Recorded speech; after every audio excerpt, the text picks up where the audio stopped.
while I was resting. Welcome to another episode of While I Was Resting, the podcast in which we talk to actors, comedians, musicians, creatives, etc., artistic people about the kind of work, the jobs, the things they do in between the kind of chosen career paths, the little bizarre, strange, sometimes ridiculous things they do to make ends meet. And today's guest is none other than Mr. Ben Norris. Welcome, Ben. Hello, Jason. Thanks for having me. How are you doing? It's a pleasure. It's good. It's all right, isn't it? We're all coping better than perhaps we could have imagined we would. We're all struggling along, doing our best, and it's fine. And looking forward to brighter days ahead. Yes, indeed. Yeah. So, Ben, I always like to start by getting a little bio, a little CV, a little kind of profile of you. So give us a little potted kind of version of like who you are, what you do now. And I'm primarily a stand-up comic, and I used to be a professional one until the industry disappeared a year or so ago. But let's imagine that we're all back to normal. Then that's what I'm a live stand-up comic, and I do also comedy songs. Yes, of course. I did start sort of after about 27 years of just pure stand-up in my act. About 2 or 3 years ago, I started doing the odd comedy song here and there, and my cousin, who's a musician, said, "Hey, we should record these." And about a couple of years ago, we recorded a whole album of my songs. It's called Moral Vacuum. You can listen to it on Spotify, etc. And so that's sort of, I branched out into that a bit, but primarily I'm a stand-up comic who does a bit of music. I'd say that would sum it up. Okay. And when did you kind of become a stand-up? It took a while to become a pro stand-up, but I started a comedy club in Aldershot, where I used to live. In about 1992, I started booking comics for a Sunday night comedy gig that I was the host for, because we couldn't afford to pay a compere, so I used to just have a couple of pints and then host it. And I would come up to London and see these alternative comedians at this venue called The Cartoon at Clapham, which was in a big Irish pub called The Plough near Clapham Common.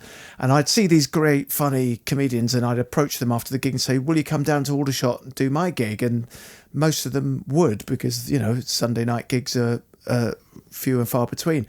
So that's how it started, really. I did 2 or 3 years of monthly hosting, and bit by bit, I decided that this was something I wanted to do. So I started writing stuff and coming up to London and doing the open spot circuit. And back then, it was much easier to sort of work your way through the open mic circuit and into sort of pro gigs.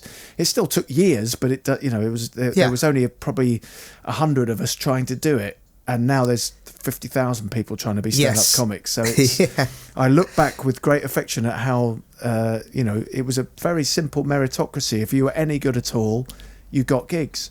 Yeah. And now there's lots of people who are probably very good who are still struggling, And what was the comedy scene like in early 90s Aldershot? Well, Aldershot was bereft of comedy, which is my little oasis, was so popular. There wasn't any comedy at all really happening there was the odd touring show had come through, but not much grassroots sort of stuff. You had to really travel up to London to find anything like that.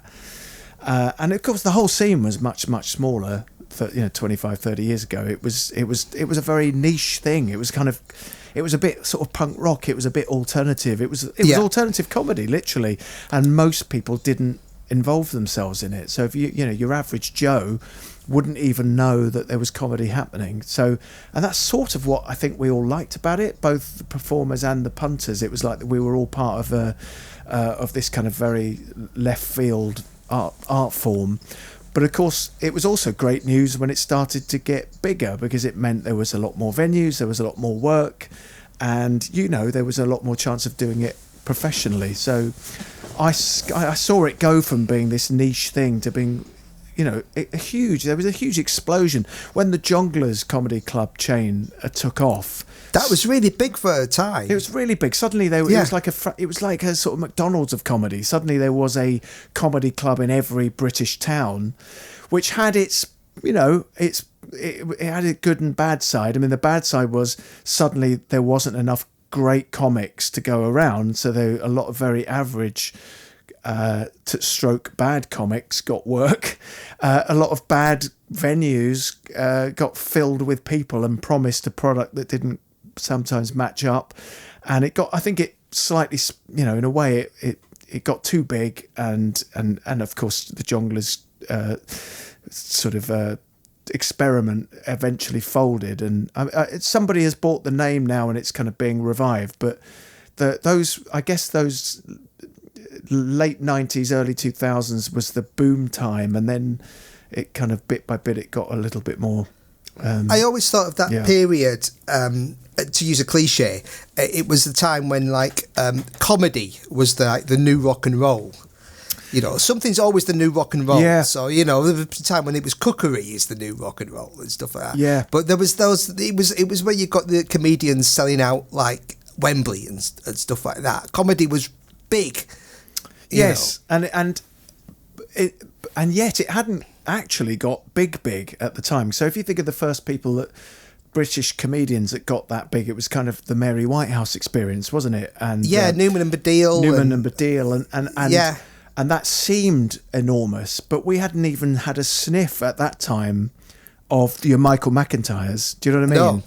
And obviously he took it to a massively much bigger level, and even Lee Mack and people like that who could fill those kind of big venues. They weren't doing arenas, they were just doing large theatres, maybe 5,000 seaters, which provides a very, very good income. But the arena comedy thing hadn't even been dreamt of in this country. But so it got bigger still, didn't it? And for a small handful of people, your Eddie Izzards and your Michael McIntyres, etc., it still is potentially that big. But it's that thing about being totally mainstream. If everybody's heard of you, you're rich. If everyone's heard of you, you're rich. And if hardly anyone's heard of you, you're doing podcasts in the shed in your garden. Yay! So that was your early start in comedy, and since then, what's been your main gigs, mainstay? Yeah, well, I guess the dream for me was to be playing places like the Comedy Store. Yeah, and it took a lot. It took a long time back in the day to get established at the Comedy Store. It must take even longer now, but eventually I became one of those acts who they would book fairly regularly, and I've been the compere, I've been the opening act, the closing act. I've done every slot at the Comedy Store, and once you hit that level, then I think you're seen as a reliable circuit comic. Solid, pretty solid. So if there's nothing else I can tell my kids proudly one day, I was a solid circuit comic, kids, and a pretty reliable MC. But I've done bits. I've had bits of telly. I've had bits and bobs of good luck with TV. I got onto Mock the Week a few times from being the warm up guy. Used to do a lot of TV warm up, and sometimes I would get on the show. And the various stand up shows here and there, and so I've had my little sniffs of Never Mind the Buzzcocks and They Think It's All Over and all that kind of stuff. But perhaps when I was a younger man, but who knows? Then I might get back on telly. You never know. That's what I keep hoping. Yeah, you never know. Could happen. Well, yeah, who knows? Telly's not what it was anyway.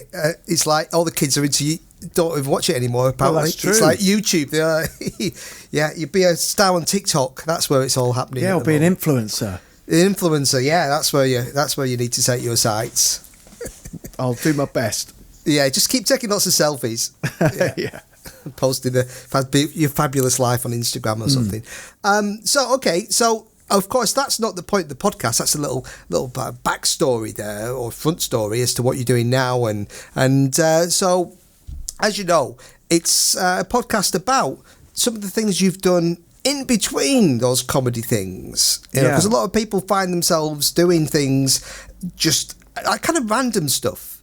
Like they get jobs in all kinds of situations and find themselves, not doing dream stuff, but doing sometimes nightmarish, sometimes just bizarre. So as I asked you to have a think about some of the things you've done, what springs to mind? Well, I left school. I was one of those kids who was born in the summer, so the end of July 31st. That's my birthday, which meant I actually hadn't even turned 16 when I left school. So we did our very last exams, I guess, in early June, and I wasn't going to turn 16 till end of July. So I look back at it now. My kids are 15. I've got triplets, by the way. They're 15, all of them, which is bizarrely that's how triplets work. But I look at them and I think I can't believe they do not look to me like young adults who are ready to hit the world. But there I was with very little academic ability, it would appear. And my dad, who had been a carpenter, thought that that's what I should do. So my very, very first job was soon after I left school. My dad was like, he wasn't going to have any of this, taking a year off or hanging about and seeing what happened. So before I even hit 16, he'd already found me a job with a mate of his that he said would be a kind of like a carpentry job. But actually I was collected at 6 o'clock in the morning in Farnborough, where we used to live down in Hampshire, and driven up to London to do this, what they used to call plasterboard and aluminium partitioning.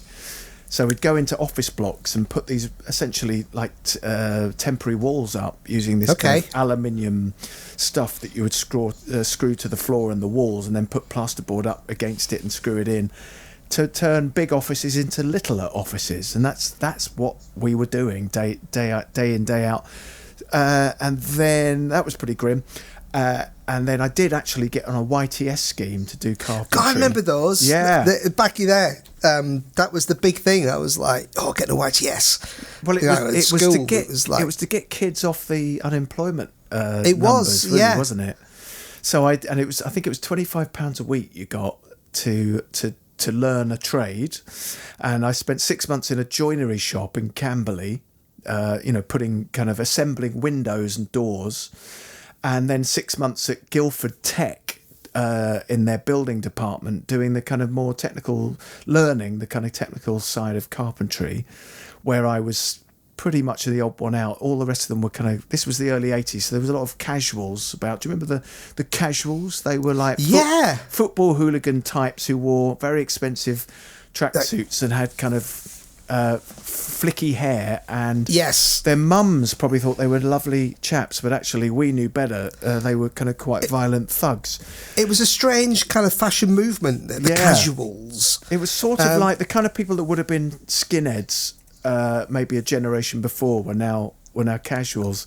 And I was a sort of anarcho-punk with my kind of bleached spiky blonde hair, and I looked about 12, even though as I said I was 16. I just didn't look it. I had a squeaky voice. I was an angry sort of political activist, animal rights and CND and all this, and these other lads were all tough nut geezers who just thought I was a prick. So there was quite a lot of bullying, and it wasn't very nice. So that just put me off being a builder, but I didn't have any other options. So when I finished that, my brother, who was a carpenter, he took me out on building sites, and he was living the 80s dream. He had the Ford XR3i, and he was doing all this kind of carpentry on price work, so you were paid a certain amount. You have this vision of the Harry End, like loads of money. It was very much like that, and it was sort of hands, like waving your wad. We're going to get paid this much if we get this much done. So it was all fairly, I wouldn't say shoddy, but I wouldn't say done with too much care and attention.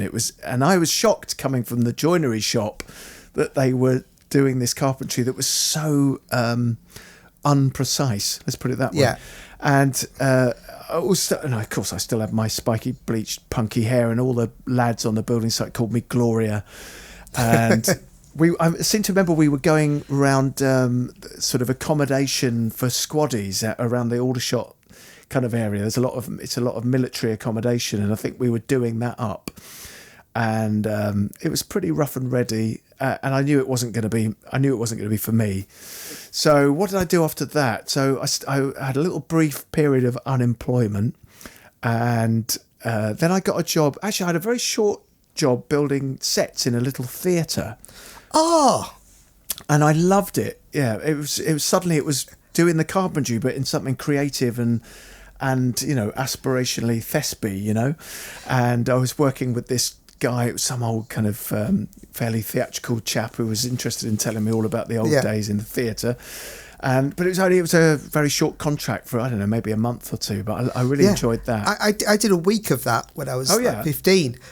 We all got at school. You'd have a week, this thing where you did work experience. Yeah, and you got a big list of places in town where you could go, and you'd go there for a week, and you'd do. And most of the lads were doing going to garages and stuff, and they spent a week making cups of tea and things like that, and it seemed really boring. But I went to the Duke's Theatre in Lancaster, and they were doing a show, Privates on Parade, okay, and we had to build a jungle set in the jungle.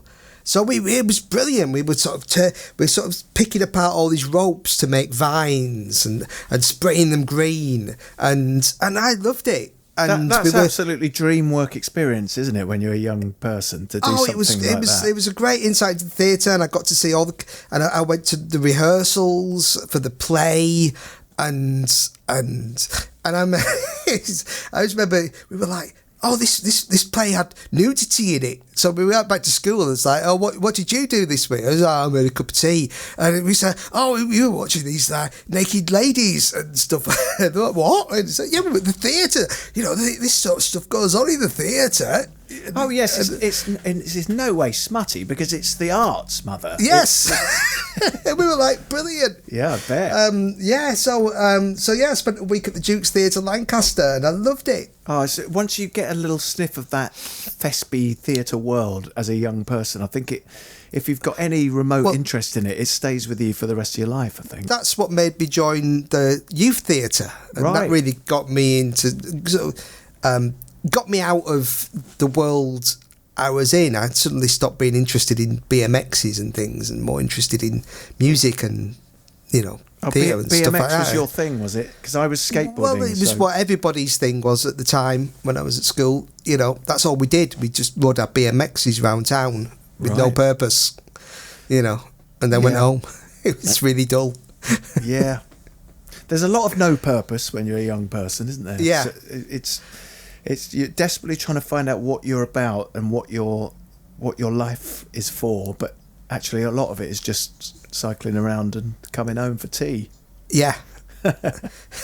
Our main excitement was if we went to Williamson's Park and got chased by the parkie on his moped. That was like the biggest adrenaline rush. He had a moped?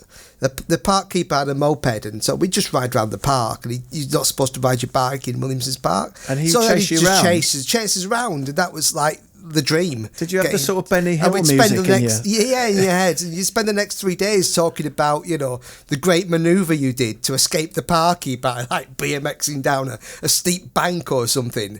We were like action heroes. Great days. It's like kids versus parkie, See, kids now would do that sort of online, wouldn't they? They'd be doing it via some sort of video game where they get chased by a virtual parkie. A virtual parkie, yeah. It's not the same. No, it's not the same. It's not the genuine threat of violence. Yeah. So you did a month in the theatre?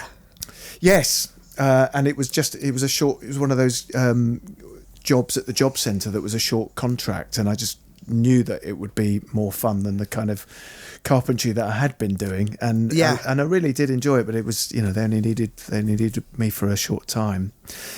And what was do you next? think that was a kind of influential month, or did you like, oh yeah, this is like like it here, I like this kind of world? Yeah, I definitely do, because there was a sort of ongoing association with the West End Centre in Aldershot, which over the next several years I did all sorts of things. I was in bands. I played, I'm sure like you, I played bass guitar and sung in a band, and we often did gigs. We were sort of a go-to support act for touring punk and alternative bands. They'd bring me and my cousin Jamie, we were in a band called Stigmata Club, and they'd say, good name. Good name, isn't it? Yeah. And they'd say, you can come in and open up for, the Blue Aeroplanes or Gay Bikers on Acid, or I think we even supported the Happy Mondays before anyone had heard of them. And so that thing of the local arts centre became a place where I wanted to be involved. I used to do cartoons, draw a little cartoon thing, and they asked me if I would do a cartoon club for kids on a Saturday morning. So I used to go in on a Saturday morning and teach little kids to draw cartoons while their parents dropped them off and went off and did the shopping. So yes, I wanted to do something with the arts, and then eventually when comedy became a thing, that's when I approached them and said, why don't you do comedy? And they said, well, we don't really know too much about it, but if you want to promote a club, we'll give you a night. So that's sort of how that came about.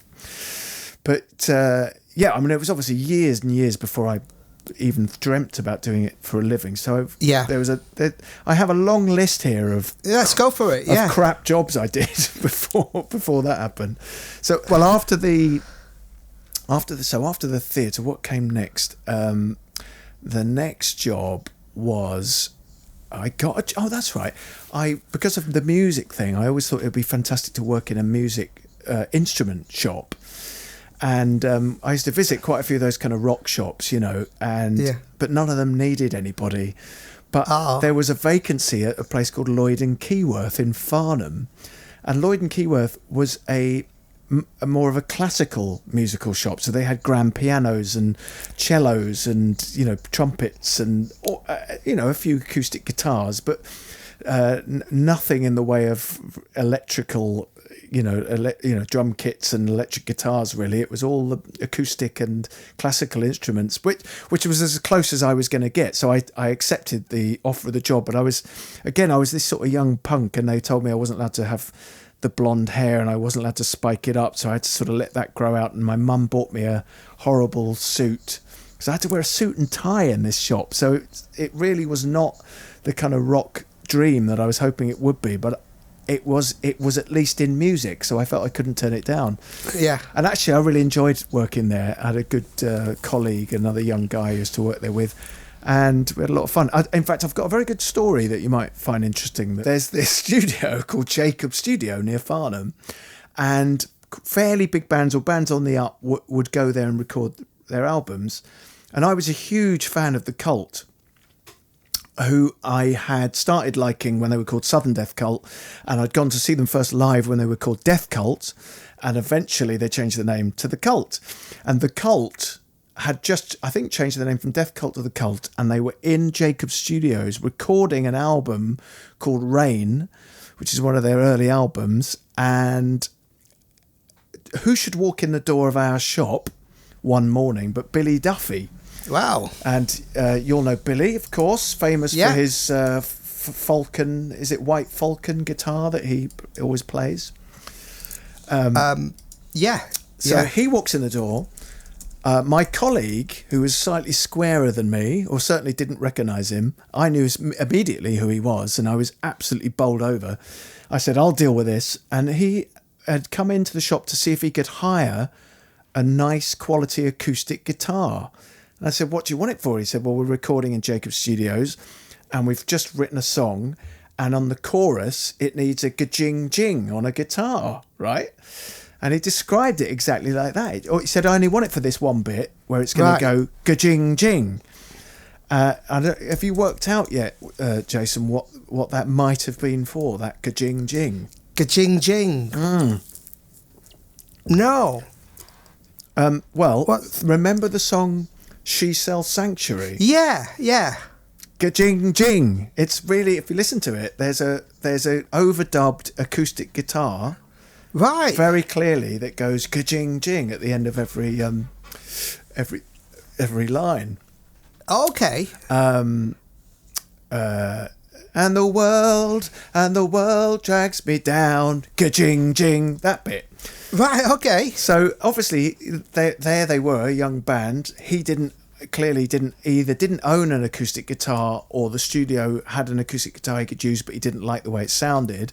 Yeah. But he'd come to rent an acoustic guitar. So I had to go upstairs to my boss in her office and say, this guy's here I'm a big fan of. It's Billy Duffy from The Cult. And of course she was uninterested, but she agreed to let me rent him a guitar, and he chose a guitar from the rack of acoustic guitars that we had, and it was agreed that it would be £40 a day or something, and he said I only need it for 2 days, and off he went, and he brought it back 2 days later, and everyone I've ever told this story to has said to me, so you bought the guitar, right?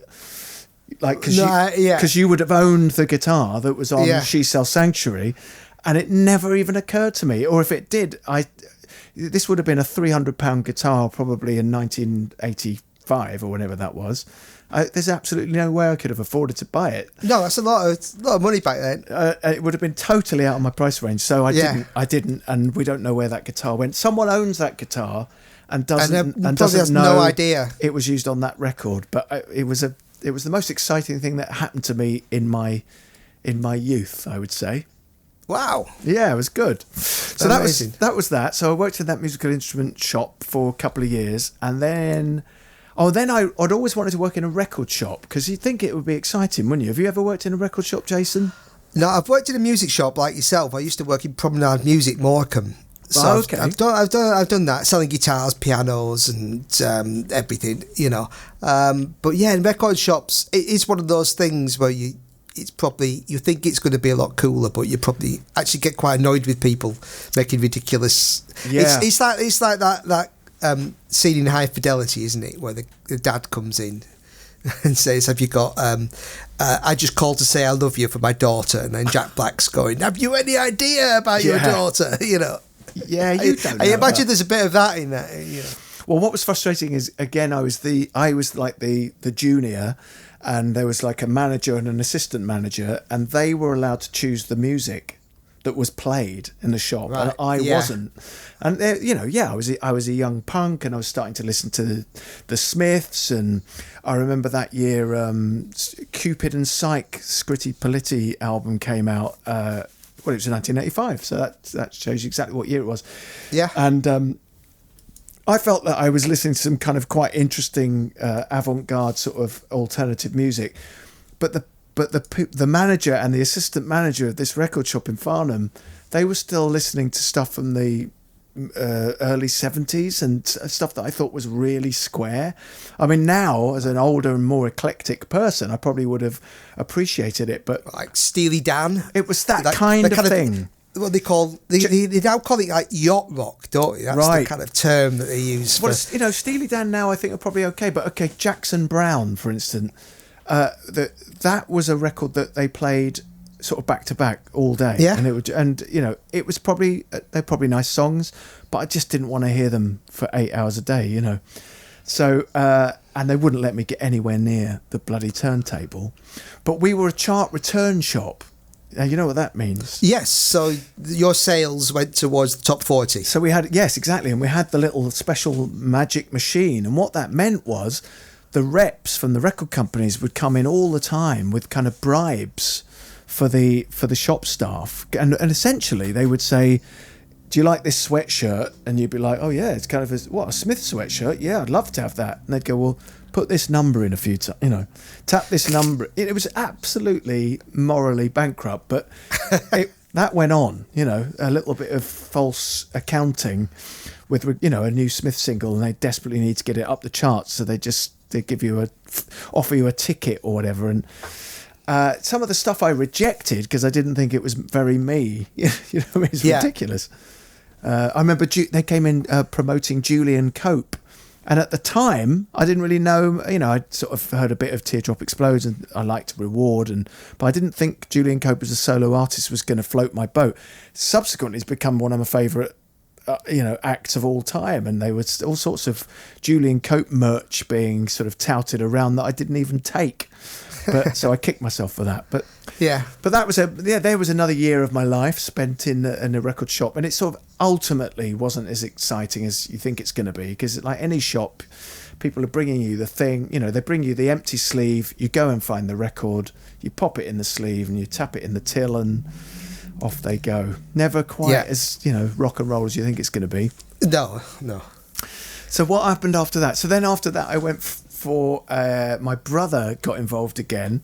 He had a mate who ran a cleaning janitorial supplies company, which is about as interesting as it sounds, but they wanted a sales rep and I wanted a car, and this job came with a company car, so I took it, and it was like a tiny basic wage, and you basically drove around industrial estates. You got commission, so you only really got paid if you sold anything. So I was driving around industrial estates in the kind of Hampshire, Surrey area in this little Ford Escort, and trying to get people to buy these products. And we sold, floor cleaning products and bleach and toilet rolls and Henry Hoovers and all the kind of stuff you might need. How do you convince people that your cleaning products are better than the ones they've already got? How do you make cleaning products sexy? The only thing that was sexy for people was that it would be cheaper. Right. Or that you'd be more reliable than the company they'd been using, or that you would have, better credit facilities. A lot of people didn't want to pay for the stuff straight away. So they'd be like, oh, yeah, if we can buy it now and pay you in 6 weeks. So sometimes you would do deals like that. But it was all really depressing because no one wanted to see me, and you had to, I don't know if I can swear on this podcast. Yeah. People would often say fuck off as soon as I arrived. You know what I mean? And there I was, I think I was about 18, 19, but I had a company car. So for me, the whole thing, and I was in this band and we needed transport. Yeah. So it was sort of like I was doing the job just so that at the weekends, Jamie and I could load the Escort up with amps and guitars and things and drive off to Brighton and do a gig. And that's sort of what it was. So I was doing this crummy, depressing sales rep job so that I could facilitate the transport needs of my band. There are many terrible musicians who've got jobs in bands just because they've got a transit van. Yeah, of course. Yeah, not just the drummer. Yeah. No, it was good for when I look back at it, I think that kind of stood me in good stead for stand-up, actually, because to have the chutzpah to stand in front of any stranger and give the sales spiel that we had to give. Because the other thing I sold was, those what we used to call a washroom system. And what I'm talking about there is those big round toilet roll holders that is kind of bolted to the wall, and soap dispensers. Do you have a big lever? You pull it down and and those centre pull paper towel things. So that would be So there was this Swedish paper company called Mölnlycke, and they sent us on a 2-day residential course in somewhere like Milton Keynes to learn how to sell the Mölnlycke toilet roll range, and they literally gave us a demonstration box which I would carry round industrial estates, and if I could get somebody to be interested enough to have a look at it, I'd whip the top off this box, and inside would be this transparent plastic toilet roll holder and this soap dispenser and this paper towel holder, and I would try and sell them 8 boxes of toilet rolls, jumbo toilet rolls, and if they bought 8 boxes they got the dispenser for free. And it was all this kind of heavy sales thing, and you're not allowed to leave without getting a signature for an order. And again, a lot of people were like, mate, I'm just not interested. And I'd be like, no, we need to find out, what your problem is with your toilet rolls. And and you were never allowed to ask a question that could be answered with no. You had to always answer a question that would facilitate another question. It was all this sort of crazy sales stuff. And it was pretty bleak, but it must have hardened me up. Do you know what I mean? It made me more able to take rejection, and that's something you definitely do need when you're starting out in comedy. Yeah, I've got a friend who does, for years he did door-to-door selling of these aerial photographs that nobody wanted, and he did it for ages. And I just thought that must be so hard, because literally it was a terrible product. Was it aerial photographs of their property? House, yeah. I mean, otherwise it would be almost impossible to sell, wouldn't it? If it wasn't. Yeah. Here's some aerial photographs of Finland. And he showed me one, and I was just thinking, these are not much better. Now you've got like Google Earth. Yeah. You know, not much better resolution than that, you know. And I don't really see the appeal of putting a big poster on your wall, a big framed picture of the top of your house. It's weird. It's like, yeah, I can think of a nicer angle, more aesthetically pleasing angle to see your house, your property. But he just, I mean, I guess he just sold just enough to keep going, you know. But he had this like Travelodge existence, town to town. God. They'd send him these pictures, like little sort of little versions that he could say, do you want the full resolution copy of it? Oh, it just seemed like such a terrible existence, because the amount of people who just slam the door in his face day in, day out, you know. Well, I mean, stand-up comedy is just, it's that, but with a few laughs for 20 minutes a day. But for a lot of the rest of it, it's that, you know, it's a travel lodge, and it's a motorway, and you're on your own, and you spend an awful lot of time on your own as a comic. Yeah. And some of the, I imagine a lot of people start out with a kind of image of being a comedian as being just part of this great big travelling circus. But actually, once you think like after every gig there's going to be like this massive after party. Yeah, exactly. It's not going to be like go back to your nearest Premier Inn in Milton Keynes. I mean, don't get me wrong, there have been lots of I'm sure lots of social activities attached to it, and when you're starting out in comedy, quite often 4 or 5 of you will pile into one car to get to the gig in Blackpool and drive all the way there and back for one gig, and the kind of crazy stuff you do when you're a new act just to get stage time. And a lot of that is very social, and you're spending a lot of time with these other new acts, and a lot of people that becomes their social life. But as you become more established, you're quite often doing more than one show a night. So you're not actually hanging out with the other acts. You're not travelling with the other acts. You're rocking up at some venue at 7 o'clock, getting off stage at 8:30 and driving an hour to the next venue to get on stage at 10, and then travelling all the way home again. Yeah. All of which you've done alone. The only time you've been with people is the 20 minutes that you've been in front of the audience. So yeah, it's kind of, it can be quite a lonely existence. Oh. But I wouldn't change it for the world. No. Everything's got its ups and downs. Yeah. So we were going back. You've done your record shop. Yes, done the record shop. Then did the janitorial supplies. Janitorial supplies. And what was it after that? I started working for a really dodgy double glazing company. That's the classic, isn't it? Absolute classic. That's the stereotype. The double glazing salesman, you know, it's like something from a Robin Asquith film. Well, I thought I was going to be the salesman, but okay. What happened was he got the owner of the company was so dodgy. They used to do mostly conservatories. That was where the money was in the 80s lot and 90s. A lot of glass, yeah. Yeah. And of course, a lot of retired sort of age people who are looking to make their home a little bit bigger and enjoy the warmth of a conservatory.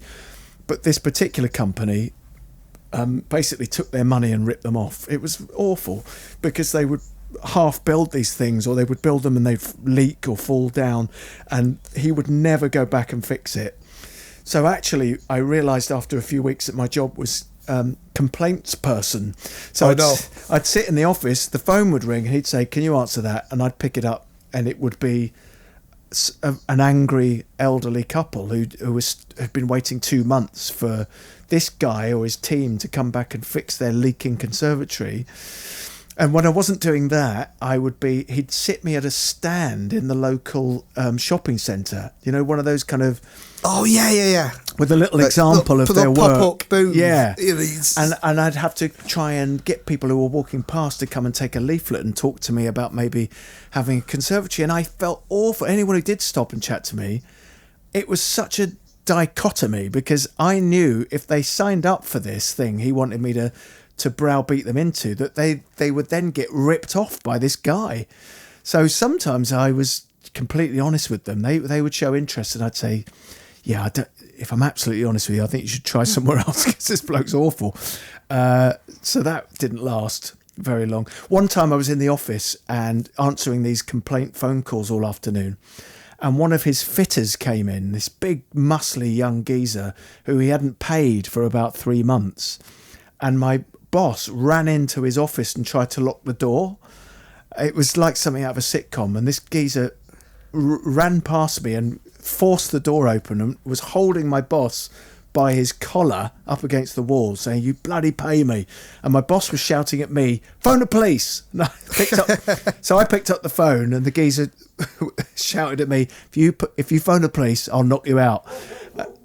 Yeah, exactly. Yeah, set the guard dogs on him. So I was in this terrible position where this young muscly fitter was saying if I phoned the police, he'd knock me out. My boss saying if I don't phone the police, he'd sack me. And I think that might have been one of my last days in that job. I thought, this isn't for me, and I got out. Wise move. I hope. These jobs aren't as fascinating as you might hope that they would be. But no, it's just always it's a fascinating insight to the varied things that people sort of do through the. Well, I think they all end up forming some part of who you are. You know, they do. Some stand-ups go straight into comedy. They go to university and go straight into stand-up, and they've never had a job. And I often think, how can they kind of identify with the audience, most of whom have had a number of jobs? Yeah. And some of the comics standing in front of them have never worked. So I'm quite glad that I had, 15, 20 years of shit jobs before I tried to make people laugh. You know? It's like, how do you sing the blues if you've never had pain? Yeah, man. Yeah. So what was the next one? So after that, it was every job interview I went for after that, I sort of plugged myself as a sales type person, because of this I'd sort of fallen into this sales background and seemed to have the kind of gift of the gab. So the next job was working for a company, like a quick print company. In Guildford, so it's one of those little high street quick printers. So people would come in either for some photocopying or to get some business cards made up for their little window cleaning business, or we used to print architectural plans on this great big plan printing machine. And it was a tiny little sort of office that I had with a kind of front desk and one other member of staff who was like a young girl who used to do graphic design. And that was sort of it. I think there was a Saturday person who used to come in, and we would ferry all the work over to the main place in Farnham. And again, it came with a company car, although it was a really awful company car. It was like still a car. It was a car. It was a car, but it was a 10-year-old sort of beige Ford Fiesta, and it had the name of the company emblazoned up the side. So I was always quite embarrassed when I went anywhere in that. But again, better to have a car than no car.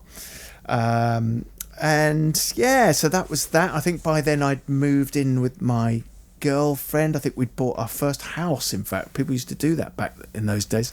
We were very young. We were encouraged by my sister to get a mortgage, and we'd bought our first place. The wise move. Yeah. Yeah, although that didn't last very long, because she went off with one of the... I was in another band by then, and she went off with another member of that band. Rock and roll. That was very rock and roll. Very rock and roll. But it meant like Fleetwood Mac. Yeah. We split up and sold the house, and I met somebody else who is currently my wife. I should say became my wife. No, I met my wife. That's what I meant. That's all you need to say. Yeah, I met my wife, and we wanted to move to... Well, she lived in London. I wanted to move to London to pursue the comedy. but I knew I'd need a job to go with that, so I left the print shop in Guildford, and this was actually my last real job. I worked for a company called Inmarsat, who are based at Old Street, just outside Old Street Tube, and they were I think Inmarsat stands for International Maritime Satellite. So that's what they did. They were some sort of international organisation that did satellite telecommunications. That's quite a little curveball from quick fitting, quick printing. You'd think it would be a curveball unless you knew what I did for Inmarsat. And what I did for Inmarsat was run their photocopiers. Hey! So I got the job because of my photocopying and print experience. So essentially, they needed hundreds of documents of every week for these meetings they had with representatives from all over the world to discuss international maritime satellites. I never understood what it was they really did, but I didn't really have to. All I had to do was print their stuff and photocopy their documents. So they had an in-house print room, and I ran that for 2.5 years. And while I was running it, I was on the phone every day to comedy clubs trying to book open spots. So it was this really interesting transitional time where I was starting to get more and more gigs as a comic. And after 2.5 years at Inmarsat, I was able to say to my boss, I'm going to go pro as a comic. And she was really, really cool, actually. And she was very, very kind and helped me wangle a sort of redundancy package. And I came out of that, in a pretty strong position to start my career as a comic. And that was my last actual job. And really? that was in I think I left them in 1998 to go to the Edinburgh Festival for the very first time. Sorry, 1997. Wow. That's when I very last did a real job. So somehow I have made a living as a comic since 1997. That's a long time. Seems astonishing, doesn't it? But but from 1983 to 1997, I did that, that list of terrible jobs. And but from 97 onwards, I've made a living out of making people laugh. Somehow. Until COVID. And has that been a constant, steady thing? Because I know some people have done, and then sometimes had to take a little breaks. I've never had to go back to work. That's brilliant. Yeah. There's been, there's been lean times and better times. There's been really good years and bad years. There's certainly been better years. There's been years where I got quite a bit of TV and a bit of TV warm up and quite a bit of corporate work and on those and voiceovers. So on those years you're like, God, I've done really well this year, and then a couple of years goes by and it's not so good. So you really have to take the rough with the smooth and know that it's not going to be a consistent income. But I've never actually had to go back and get a real job again, so I have to be pretty proud of that, I suppose. Yeah, that's a good. And then this year, obviously, everything's sort of changed at the moment. So you can't go to clubs, you can't do stand-up gigs. How have you found yourself just filling in that time?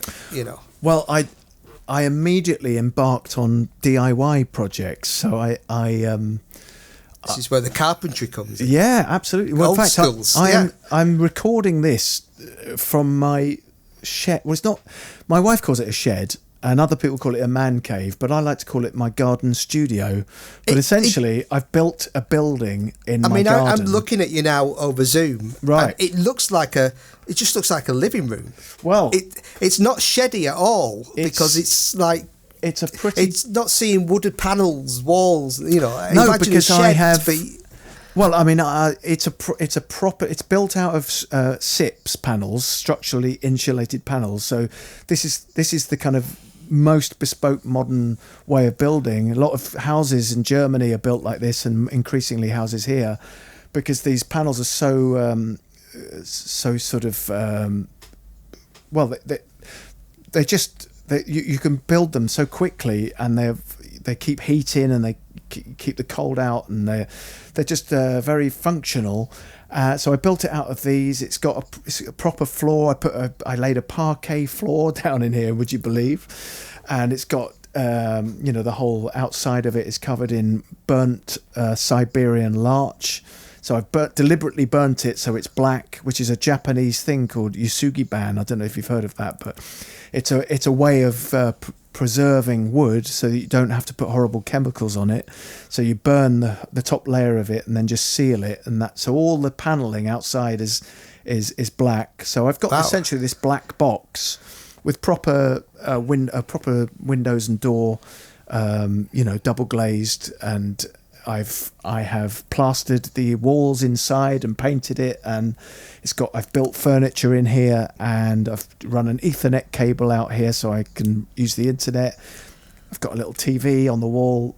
It's the perfect middle-aged man's man cave. That's the dream. It is the dream. And so it kept me busy. It took me about 4 months to build it, and it was nice to have a project. Yeah. Yeah. Oh, it's got a green roof as well. I forgot to tell you that. So it's got sedum on the roof. Do you know what I mean by that? Explain. Yeah. Well, a green roof is just this quite eco-sensible way of. It's attractive, but it's also it's quite eco because it attracts wildlife. So this product, well, it's called sedum. So it's a particular kind of I don't know what you call it, like a grassy substance that you can put on your roof, and and again it helps insulate the building, so it's cooler in summer and warmer in the winter. It attracts wildlife to your garden, and it just sits up there on the roof. So instead of the roof looking like a big black piece of rubber, it looks like a little garden. Little garden. Yeah, exactly. Amazing. So I'm really proud of what I've achieved with this, and actually with doing Zoom gigs and things like that, it's just great to be able to come out here, and I can make as much noise as I want. I've got a record player. I've brought all my vinyl out here, so I'm playing the records again. That really is the dream. Yeah. And so that's another thing that a lot of people have been doing this year, a transition from trying, doing sets in front of live audiences to doing sets in front of live audiences, but remotely. Like you mentioned, doing Zoom gigs. Yeah. How is that? Is that weird? I have to say, I've really enjoyed most of the ones I've done. I mean, it's quite hard because often only a few people who are sort of watching you are actually mic'd up, as it were. Yeah. Sometimes it's very weird because they forget that they're an audience member, and you can hear them say, "Yeah, 2 sugars, and chuck the dog out in the garden," and you're like, "You're in a show. We can hear you." But mostly they've been great fun because the audiences that tune into those things are usually very, very supportive. Yeah, and they're so glad that there's just something going on that isn't Netflix. As great fun as it's been to have every night of the year to watch movies, it gets a bit samey, doesn't it? Yeah, of course. You got to have something different, like build a shed or something. Yeah, exactly. So I've really enjoyed the Zoom gigs I've done. I mean, it's a bit like doing a comedy gig down the phone. You can't really quite tell how well it's going, but you just have to hope for the best. Yeah. But and interestingly, do you think that after the sort of pandemic, do you think that'll be a new thing that might continue? Obviously, live shows will start again. But do you think there'll be a new space for having a Zoom gig? I think there will, because I think some people have really enjoyed that genre. It's like it's a new... Yeah. Because it's still a live experience. You can interact, and in fact, you can do some things with a Zoom gig that you couldn't do, in a room above a pub or at the Palladium. You can do... Yeah. You can have an interactivity that isn't possible elsewhere. So I think creative people will come up with ways of making it attractive, and it'll be, I have to say, doing a gig in your house, some of them actually paid real money, and it was a and you don't have to joy. Stay in a travel lodge, exactly. Just done. There's a lot to be said for that. That's great. Well, that brings us to about, I think, pretty much the end of your SD card. Oh, is that what it is? I was timing the gig. So I know you said you've got... Let me just check. Still happening as far as this is concerned. Oh, 55. So yeah, you're probably right. It's probably got three about or 4 minutes left. So I thought better wrap things up. So it's always nice, as always, lovely to have a guest on, and thanks for joining us. And time to do a bit of plugging. Tell us like any gigs, like Zoom or gigs or your album, or where we can find you, where we can follow you, the usual malarkey. I'd love people to at least try and have a listen to the album. It's called Moral Vacuum. You can listen to it on most of the Spotify and similar places. If you just search my name, Ben Norris, Moral Vacuum. If you really want to, you can buy the CD if you're old school from Music Glue. There's a company called Music Glue. They're very cool. Again, you'll find it there. And if you buy it from there, it'll be me posting it to you, and I can sign it for you and all that. And gigs, well, the gigs, just hopefully I'll be at your local comedy venue at some time in the next year, but my diary is starting to take gigs from about June, so let's hope for the best. Fingers crossed. Yeah, absolutely, fantastic. And if you want to follow you on Twitter and things that, Benny_Norris on Twitter, Benny_Norris. I'm on the Facebook as well. And I think I'm on Instagram, but I keep forgetting to check it. I am on Instagram. I'm like not down with the kid. I'm on Instagram, but I'm like, oh yeah, it's like, sorry, it's too much. It's one too many. Yeah, it's like, I've got Facebook and Twitter. Oh yeah, I've got the message on Instagram. Oh, anyway, thanks ever so much for joining us. Thanks for having me, Jason. It's been a pleasure to have you on, and good luck. And I hope one day I can come and visit your shed. Please do. I'd love to see it. You could come and show me how to use GarageBand. Okay, I will do. Thank you. Cheers, Jason. Thanks, mate. Ben Norris, thanks. Bye-bye. While I was resting.